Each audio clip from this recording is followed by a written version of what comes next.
Chapter 5 powers and exponent. अभी हम क्या करेंगे, रिवीजन टाइम सोल्व करेंगे। क्वेश्चन ए में दिया है express the following using exponential form.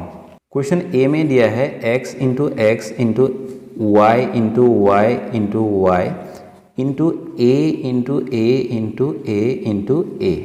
तो इसका जो आंसर है, मतलब इसका जो सॉल्यूशन है, ये बहुत ही इजी है। इसको हम ऐसे कर सकते हैं x, तो x इंटू एक्स एक बार ऐसे लिखेंगे, x into x, y into y into y, next into a into a into a into ए।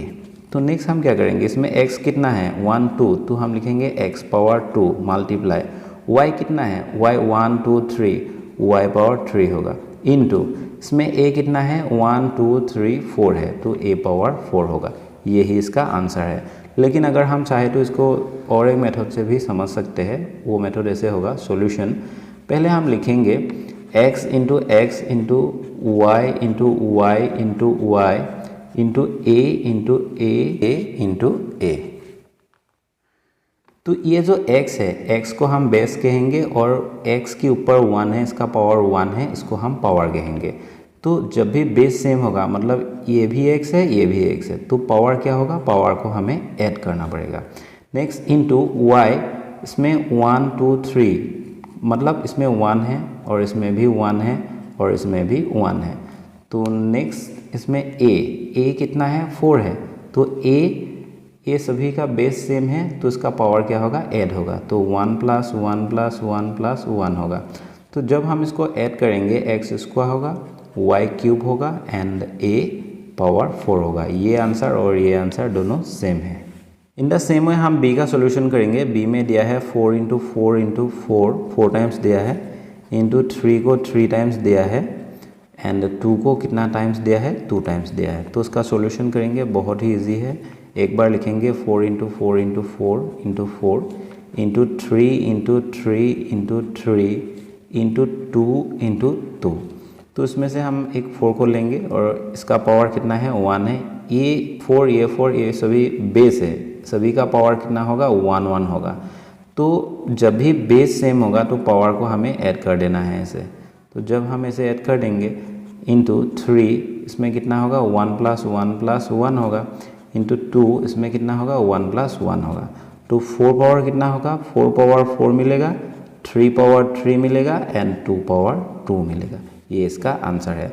अगर हम इजी तरीके से अगर सॉल्व करना चाहे तो ऐसे लिख सकते हैं, इसमें 4 कितना टाइम्स है 4 टाइम्स है, तो हम 4 पावर डायरेक्ट 4 लिखेंगे, इंटू 3 कितना टाइम्स है 1 2 3, हम 3 पावर 3 लिखेंगे एंड 2 कितना है 2 होगा 2 टाइम्स, तो हम लिखेंगे 2 पावर 2। ये भी इसका आंसर है, मतलब ये आंसर और ये आंसर दोनों सेम होगा। Question 2, express the following numbers in the exponential form. Question A में दिया है 2304। क्वेश्चन ए का सॉल्यूशन हम करेंगे, बहुत ही इजी है। पहले हम क्या करेंगे, इसका एक्सपोनेंशियल फॉर्म लिखने के लिए इसका हमें फैक्टर्स फाइंड करना पड़ेगा। तो हम इसको लॉन्ग डिवीजन मेथड से इसको डिवाइड करेंगे 2304। तो पहले हम क्या करेंगे 2 से डिवाइड करेंगे, 2 1 जा 2, 2 1 जा 2 और 10 होगा, 2 5 जा 10 एंड 2 2 जा 4। फिर से ये 2 से डिवाइड होगा, 2 5 जा 10 होगा एंड ये 15 होगा, 2 7 जा 14, ये 12 होगा फिर से एंड 2 6 जा 12 होगा। फिर से इसको 2 से हम डिवाइड कर पाएंगे, 2 2 जा 4 होगा, 17 होगा, 2 8 जा 16 होगा, फिर से ये 16 हो जाएगा, 2 8 जा 16 होगा। फिर से हम 2 से इसको डिवाइड कर पाएंगे, 2 1 जा 2, 2 4 जा 8, 2 4 जा 8। नेक्स्ट हम 2 से डिवाइड करेंगे, 2 7 जा 14 एंड 2 2 जा 4। नेक्स्ट हम 2 से डिवाइड करेंगे, 2 6 जा 2 3 जा 6 होगा एंड 2 6 जा 12 होगा। फिर से 2 से डिवाइड करेंगे, 2 1 जा 2 एंड 2 8 जा 16। फिर से 2 से डिवाइड करेंगे, 2 9 जा 18 होगा। अभी 2 से डिवाइड नहीं हो पाएगा, 3 से डिवाइड करेंगे तो 3 3 जा 9, इस 3 को हम 3 से डिवाइड कर लेंगे तो 1 टाइम्स होगा। इसमें 2 हमको कितना मिला 1 2 3 4 5 6 7 8 2 मिला। तो हम इसको ऐसे लिखेंगे 2304 इक्वल टू 2 को 8 टाइम्स लिखेंगे ऐसे। ये हो गया 2 times, 3 times, 4 times, 5 times, 6 times, 7 times, ये 8 टाइम्स हो गया। अभी 3 को हमें 2 टाइम्स लिखना है, 3 इंटू 3। ये जो 2 है, 2 में सभी में ये 2 इसकी पावर 1 होगा, इसकी पावर 1, इसकी पावर 1 होगा, मतलब ये जो 2 है ये बेस होगा। तो जब बेस 2 होगा पावर को हमें क्या करना है, मतलब जब भी बेस सेम होगा पावर को हमें ऐड करना है। अगर हम चाहें तो इसको ऐसे लिख सकते हैं 1 + 1 + 1 + 1, ऐसे हम 8 तक लिखना पड़ेगा, मतलब 8 टाइम्स लिखना पड़ेगा। 1 2 3 4 5 6 7 8 हो गया। इनटू ये जो 3 है, 3 कितना है, ये 3 की पावर 1 है, ये 3 इसकी पावर भी 1 है, दोनों बेस है, तो पावर को हम ऐड कर देंगे 1 + 1। तो फाइनली इसका आंसर क्या होगा, 2 पावर 8 होगा इंटू 3 पावर कितना होगा, 2 होगा। अगर हम चाहे तो इसकी बात डायरेक्ट इसको लिख सकते हैं, इसको ना लिख के डायरेक्ट ऐसे भी कर सकते हैं, यही इसका एक्सपोनेंशियल फॉर्म होगा। क्वेश्चन बी में 8000 दिया है, तो 8000 को फिर से हमें ऐसे फैक्टर्स फाइंड करना पड़ेगा। तो हम लिखेंगे 8000 को ऐसे लिखेंगे, उसके बाद इसको 2 से डिवाइड करेंगे, 2 4 = 8 मतलब 4000 होगा। फिर 2 से डिवाइड करेंगे तो कितना होगा, 2 2 = 4 होगा, 2000 होगा। फिर 2 से डिवाइड करेंगे तो कितना होगा, 2 1 = 2 मतलब 1000 होगा। फिर 2 से डिवाइड करेंगे तो 5 = 10 तो 500 होगा। 2 से डिवाइड करेंगे तो 2 25 = 50 होगा, इधर एक 0 आएगा। नेक्स्ट इसको अगर हम चाहे तो 2 से डिवाइड कर सकते हैं, 2 1 = 2, 2 2 = कितना होगा, 4 होगा, एंड ये 10 हो जाएगा, 2 5 = 10। अभी हमें 2 से डिवाइड नहीं कर पाएंगे 125 को, तो 5 से डिवाइड करेंगे तो कितना होगा, 25 होगा।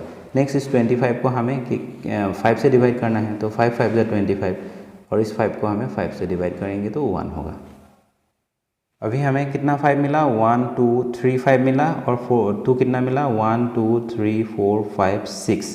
नेक्स्ट हम लिखेंगे 8000 इक्वल टू, हम 2 को 6 टाइम लिखेंगे, 2 × 2 × 2 मतलब 3 टाइम्स हो गया, 4 टाइम्स हो गया, 5 टाइम्स हो गया, ये 6 टाइम्स हो गया, एंड 5 को 3 टाइम्स मल्टीप्लाई करेंगे, 1 2 एंड 3। तो नेक्स्ट हम अगर चाहे तो इसी तरह कर सकते हैं, 2 और इसके सभी का ये बेस हो गया, इसके पावर 1 है, इसकी पावर 1 है, इसकी पावर 1 है, तो सभी में अगर पावर 1 है तो हम क्या लिख सकते हैं, 2 पावर 1 + 1 + ये 3 हो गया, ये 4 हो गया, ये 5 हो गया, और ये 6 हो गया, इंटू 5, इसमें कितना है 1 2 3, सो 1 + 2 ये 3 हो गया। तो हम लिखेंगे 2 पावर 6 × 5 पावर 3, यही इसका आंसर होगा। -27 डिवाइडेड बाय 1 2 5। अभी हमें क्या करना है, 27 और 1 2 5 का फैक्टर फाइंड करना है। 27 को जब हम लॉन्ग डिवीजन मेथड से डिवाइड करेंगे, 3 से डिवाइड करेंगे तो 9 होगा। नेक्स्ट 9 को 3 से डिवाइड करेंगे तो 3 होगा, एंड 3 को 3 से डिवाइड करेंगे तो 1 होगा। मतलब ये जो 27 है, 27 में क्या आएगा, 3 × 3 × 3 आएगा, लेकिन ये 27 माइनस में था तो सभी फैक्टर में ऐसे माइनस होगा, क्योंकि अगर ऐसे हम माइनस देंगे तो minus into minus equal two plus हो जाएगा, फिर से इन दोनों को मल्टीप्लाई करेंगे तो माइनस हो जाएगा। नेक्स्ट अगर हम 125 का फैक्टर फाइंड करना चाहे तो 5 से डिवाइड करेंगे तो 25 होगा। नेक्स्ट इसको 5 से डिवाइड करेंगे तो 5 होगा, एंड 5 से डिवाइड करेंगे तो 1 आएगा। तो इसमें हम लिख सकते हैं 5 × 5 × 5। तो नीचे में क्या होगा, पावर ये जो डेनोमिनेटर में वैल्यू है इसका पावर 3 होगा, और इसका पावर -3 होल पावर 3 होगा ऐसे। तो अभी इसमें भी पावर 3 है, इसमें भी पावर 3 है, तो हम इन दोनों को होल पावर 3 लिख सकते हैं। तो हम इसे लिखेंगे -3/5 होल पावर 3, ये होगा उसका आंसर।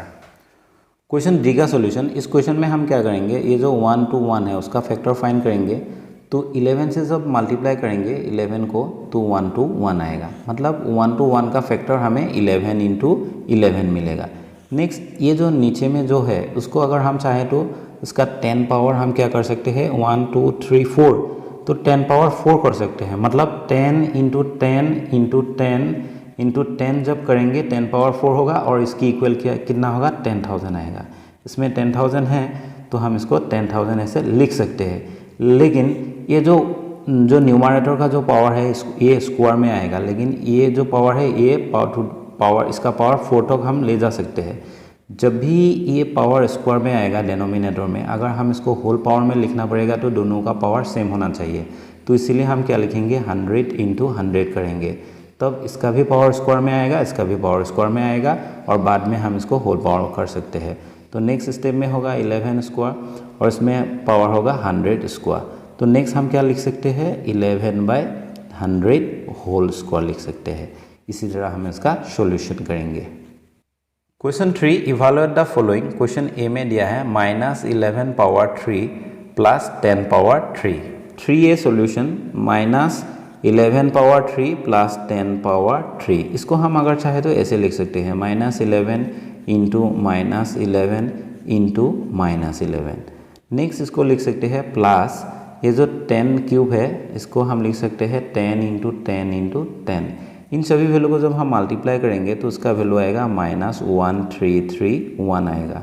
तो इसमें कितना आएगा, प्लस 1000 आएगा।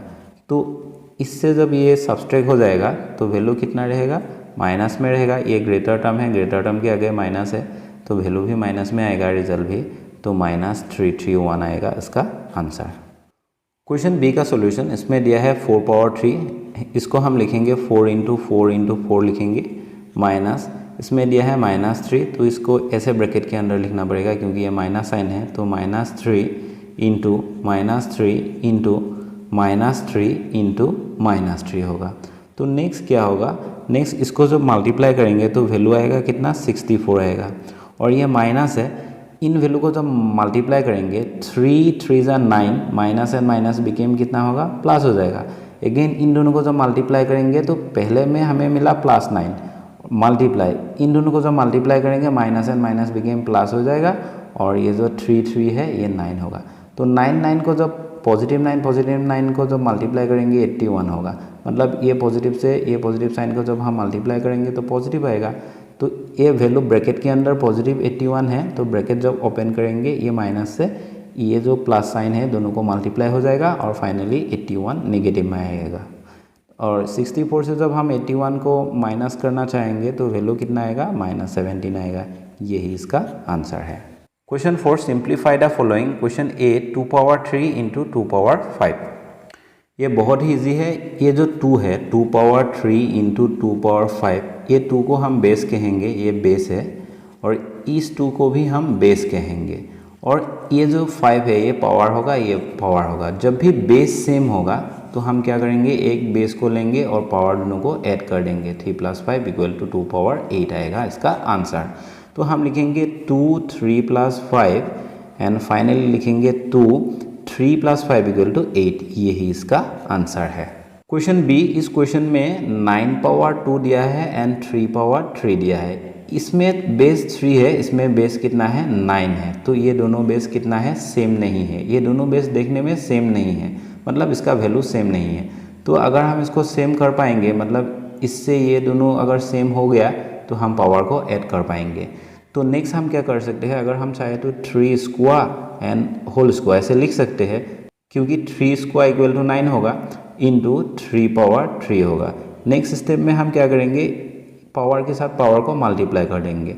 मतलब 2 इंटू 2 कितना होगा, 4 होगा इंटू 3 पावर 3। अभी दोनों का बेस सेम हो गया है तो हम लिख सकते हैं 3 4 + 3 लिख सकते हैं। ये पावर और ये पावर दोनों ऐड हो गया है अभी, तो 3 पावर 7 इसका आंसर आएगा। क्वेश्चन सी का सॉल्यूशन, इसको हम एक बार ऐसे लिखेंगे 8 पावर 13 डिवाइडेड बाय 8 पावर 7 लिखेंगे। तो नेक्स्ट स्टेप में हम क्या करेंगे, जब भी इसे डिवाइड रहेगा ये जो डेनोमिनेटर में जो भी पावर होगा उसको हम क्या करेंगे, ये जो न्यूमरेटर का पावर है उससे सब्सट्रैक्ट कर देंगे। मतलब ऐसे लिखेंगे, इन दोनों का बेस सेम होना चाहिए। ये करने के लिए दोनों का बेस सेम होना चाहिए। इसका भी बेस 8 है, इसका भी बेस 8 है।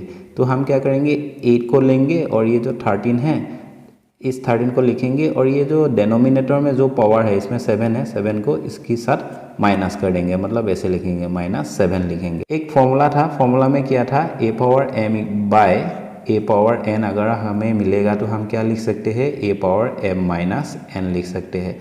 इसको भी हम ऐसे भी लिख सकते हैं a power m divide a power n। Next इसका नेक्स्ट फॉर्म ये है a power m by a power n। तो नेक्स्ट हम इसी तरह लिख सकते हैं। इसीलिए हमने क्या किया, ऊपर में जो पावर है नीचे का पावर से उसको हमने सब्सट्रैक्ट कर दिया। तो फाइनली आंसर आएगा a पावर 6 आएगा। यही इसका आंसर होगा।